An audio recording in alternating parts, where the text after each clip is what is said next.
Hello നമസ്കാരം, സിബിനാണ്. എന്തൊക്കെയുണ്ട്, സുഖമല്ലേ? നമ്മൾ സംസാരിച്ചിട്ട് കുറച്ച് ദിവസമല്ലേ.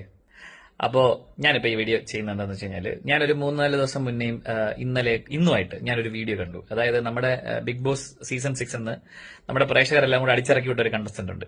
ഞാൻ കയറുന്നതിന് തൊട്ട് തലേ ദിവസം ഇവരെടുത്ത് ഇറങ്ങിപ്പോകാൻ പറഞ്ഞു എല്ലാവരും. ഞാൻ പിന്നെ മനക്കെട്ടി ഇല്ലാതെ ഇറങ്ങി വന്നതാണല്ലോ, എനിക്ക് മനക്കെട്ടി കുറഞ്ഞിട്ട് ഞാൻ ഇറങ്ങി വന്നതാണല്ലോ. ഇവർ ഇറങ്ങി വിട്ടാണ് പ്രേക്ഷകരെല്ലാം കൂടെ. അപ്പൊ ഇവര് ഇങ്ങനെ ഓടി നടന്ന് ഇന്റർവ്യൂ കൊടുക്കുകയാണ് കേട്ടോ. മുക്കിന് മൂലയിൽ ഫ്ലക്സ്, ഒരു ബാക്കിൽ ഒരു ഫ്ലക്സ്, ഒരു ക്യാമറ കണ്ട് അപ്പൊ അവിടെ വരുന്ന ഇന്റർവ്യൂ കൊടുക്കും.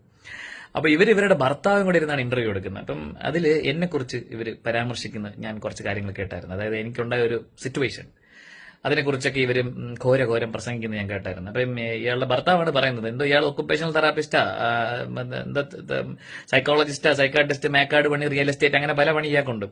ഇത് എനിക്കറിയാം. പുള്ളി ഓരോ സമയത്ത് ഓരോ ജോലിയാണ് ചെയ്യുന്നത്. അപ്പൊ പുള്ളിക്ക് എല്ലാം അറിയാം. ഭൂമിക്ക് താഴെയുള്ള എല്ലാ പണിയും അറിയുന്ന ഒരാളാണ് പുള്ളി. ഇപ്പൊ പുള്ളി പറയുന്നു, എന്നെ കുറിച്ച് പുള്ളി കുറെ ഒബ്സർവേഷൻസ് നടത്തിയിട്ട് പറയുന്നുണ്ടായിരുന്നു. പുള്ളി ഭയങ്കര വീഡിയോയിലൂടെ ഒബ്സർവ് ചെയ്തിട്ട്, നമ്മൾ സൈക്കോളജിസ്റ്റ് ഒക്കെ വീഡിയോ കണ്ട് ഒബ്സർവ് ചെയ്തിട്ടാണല്ലോ എല്ലാം തീരുമാനിക്കുന്നത്.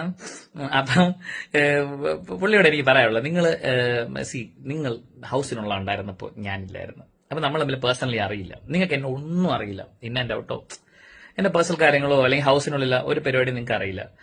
നിങ്ങൾ എന്റെ ഗെയിമിനെ കുറിച്ച് സംസാരിക്കൂ, ഹൗസ് മേറ്റ്സിനെ കുറിച്ച് സംസാരിക്കൂ. നിങ്ങൾ എവിടെയോ പോയി ഇന്റർവ്യൂടെ എന്തിനോ ചെയ്യും, പോയി, എനിക്ക് കുഴപ്പമില്ല. പക്ഷേ എന്നെ കുറിച്ച് ചുമ്മാ ആവശ്യമില്ലാത്ത വർത്താനൊന്നും പറഞ്ഞു ചെയ്യരുത്. പ്രത്യേകിച്ച് ഈ സൈക്കോളജിസ്റ്റ് അണ്ണന്റെ അടുത്താണ് എനിക്ക് പറയാനുള്ളത്. നിങ്ങളുടെ ഭൂതക്കണ്ണാടിയൊക്കെ വെച്ച് വേറെ ആരെങ്കിലും കുറിച്ച് പറയാം, എന്നെ കുറിച്ച് പറയില്ല. കാര്യം എനിക്ക് നിങ്ങളെ നന്നായിട്ട് അറിയാം. നിങ്ങൾ രണ്ടുപേര്, നമ്മൾ വേറൊരു ചാനലിൽ നിങ്ങളൊരു കപ്പിൾ ഷോ ചെയ്തിരുന്നു. അപ്പൊ ഞാൻ എന്റെ ക്രിയേറ്റീവ് ടീമിൽ ജോലി ചെയ്തിട്ടുണ്ട്.